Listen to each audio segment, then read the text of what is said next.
We get up with you. Let's go! Let's go! On a Wednesday, Get Up presented by DraftKings Sportsbook. Fortenbaugh back for more gambling fun. The regular Wednesday crew is here, and we begin with midweek madness. We are fired up this morning, and we have lots of reasons to be. Fortenbaugh, what are you fired up about? Kansas City's streak of 7 straight trips to the AFC Championship game is going to end, and I cannot believe Josh Allen and Lamar Jackson are not going to take advantage of it. They're not mathematically eliminated or anything like that, but Jackson and the Ravens look off, and I don't know if Josh Allen has enough help to navigate through the AFC this year. It's sad. The window finally opened, and they weren't there to capitalize. That's a really good point. We can talk about that more later. Peter, what has you fired up this morning? I know it happened Sunday night in a long Thanksgiving weekend, but can we finally give some love to what might have been the greatest match we have seen since Odell's? Treylon Burks, 5th catch of the season, just 3 games with the Commanders, has this catch, and I don't think it was shown on any highlights anywhere Monday morning. Treylon Burks, we're going to give you love today. Finger. That is a spectacular catch. Dominique, what has you mad this morning? I mean, our guy Jackson Dart. I know it's been, and we're looking at this catch one more time. You said we didn't get enough love. We'll give it more love. But Jackson Dart, man, I love how tough you are. But we need you for the long term, man. Like, he's a promising young quarterback who has other abilities. It's not as if he's only a running quarterback. He throws really accurate passes if he can stay upright. So please protect yourself. You need to hear what Bruce Arians said about this yesterday on McAfee, and you will as we continue. Meanwhile, Jeffrey, what has you mad this morning? The Eagles' defense. How about, listen, we're going to have to carry this team in the playoffs, D. And we got Carter, we got Davis, Jordan. None of these guys stepped up. The Bears, y'all, had 2 running backs that averaged 6 yards a carry. 2. By the way, as they went on to 250 yards rushing, that is an absolute manhandling of a very good defense. The Eagles are not going to go far in the playoffs if their defense doesn't carry them. That was a poor performance in a standalone game where you got to show up, and the Bears outplayed them tremendously. They'll have another standalone game on Monday night. And speaking of the Eagles, the Cowboys are gaining on them fast in that NFC East that we know no one ever wins in consecutive years. Here was Jerry Jones yesterday on the Cowboys' playoff chances. Our best shot, I think, is to win the division. I really am pleased with how this team has come together over these last 2 or 3 weeks. I'm excited about what we've done, how we have evolved, and it would be a fairy tale, not total fairy tale, but it would be wonderful to pull this thing out, get in those playoffs, and have this staff make a run at it. We've got the personnel that we can compete like that. So here's the thing, Jerry, you're already in the playoffs. The playoffs started for this team weeks ago, and this game tomorrow night is absolutely a make or break game. Win, and their chances of getting in the playoffs are 36%. Lose, and their chances are 8%. This is, for all intents and purposes, a playoff game for both teams. The Lions, their playoff chances swing by 30% based on a win or loss tomorrow night as well. So let's put our feet up here. We got lots of time to dive into this game that will kick off Week 14. And Jeff, I can't believe you were the same guy who sat up here. That they had 0%. You were and Jerry actually said something coherent, which obviously I was like, it's like a double plus day for Jerry. All the things he did has paid off. I mean, this team, this defense doesn't even look like the same team. It has been a transformation like I've never seen in the NFL. And their offense was always a playoff, if not Super Bowl caliber offense. But their defense, the Quinnen Williams signing, the Wilson, the Overshown coming back, the guys on the back end getting healthy. But the style that Eberflus has brought in, they play some 5 down front. They give you different looks, and they've made it very difficult. And by the way, they beat some very good football teams. And I dare to say, after I gave them 0%, this is the scariest team in the NFC.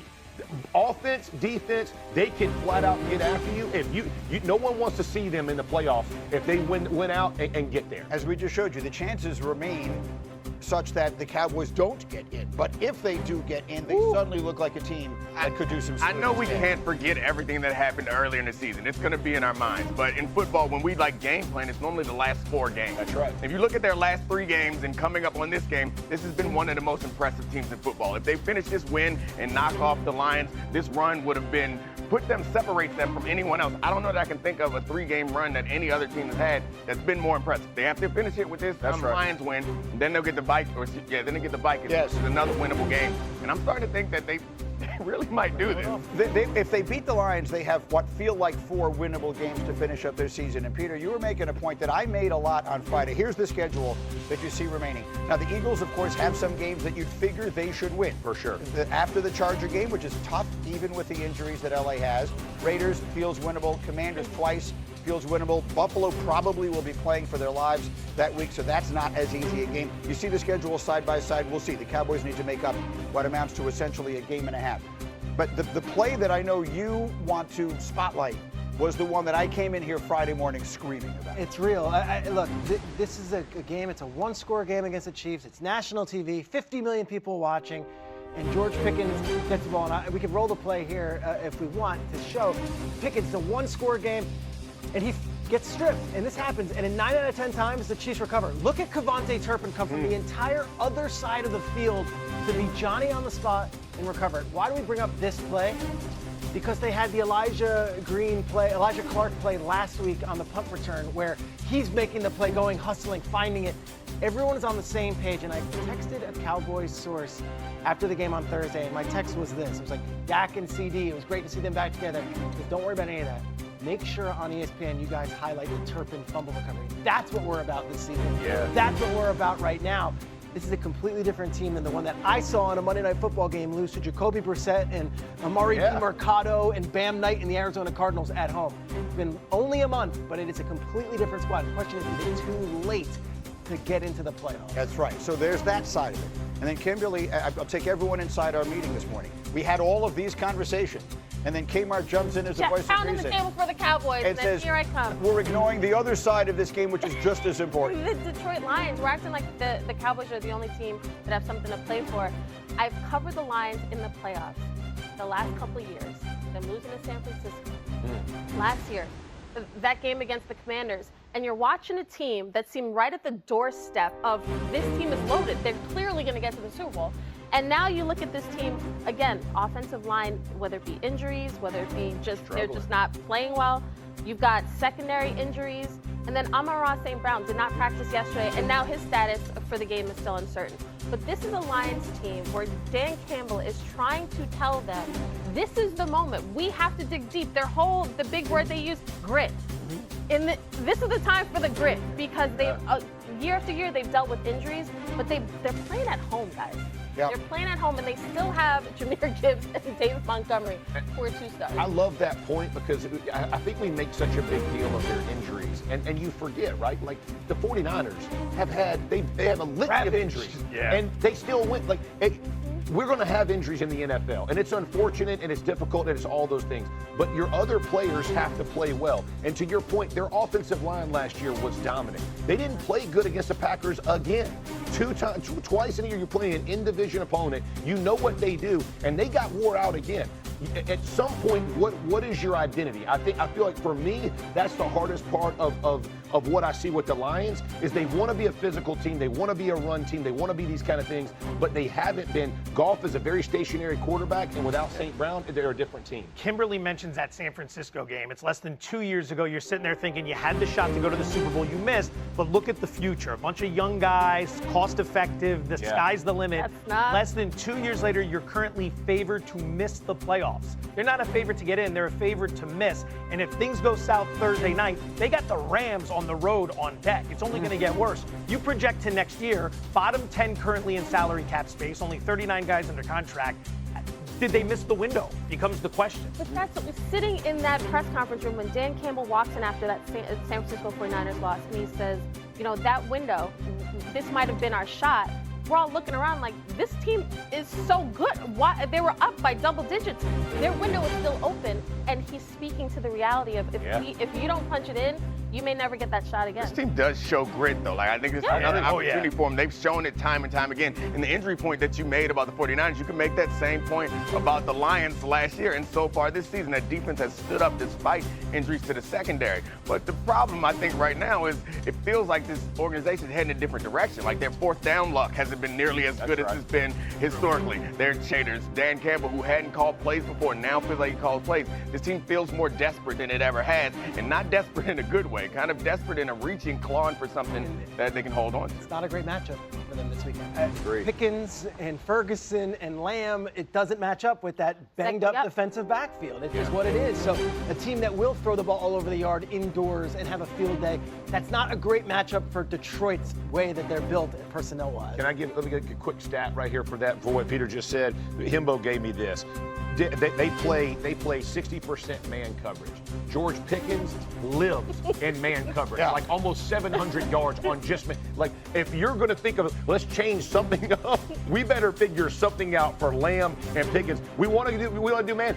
Maybe it's not the best game for that. Maybe we do a little something different. And I feel like Amon-Ra St. Brown has sort of been their heartbeat. Like, there's so many great players Tough on that freaking team. dude. Williams hits home runs and Gibbs hits home runs and all that. But Amon-Ra St. Brown feels like the heartbeat of that team. That feels like the one bridge too far. If they've really lost him, I feel like that. And they're at home. I think that'll help the Lions a great deal, being at home, and the motivation they get from that. And the Cowboys haven't been as good on the road as they've been at home. What's the number in this game? 3. Lions 3. minus Open 3. 5.5, and it was Cowboy money early and often. All right, we'll have plenty on that. Again, it's an NFL playoff game in December. Meanwhile, so is the Steeler game this weekend. So why are all of Mike Tomlin's former players acting like the season is already over and his tenure is done? You will hear from them. You'll make up your own mind. Plus, the Chiefs fighting for their playoff lives. Can Mahomes survive the NFL's top-ranked Texans defense? We're looking ahead to a fascinating Week 14 as we...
Cowboys.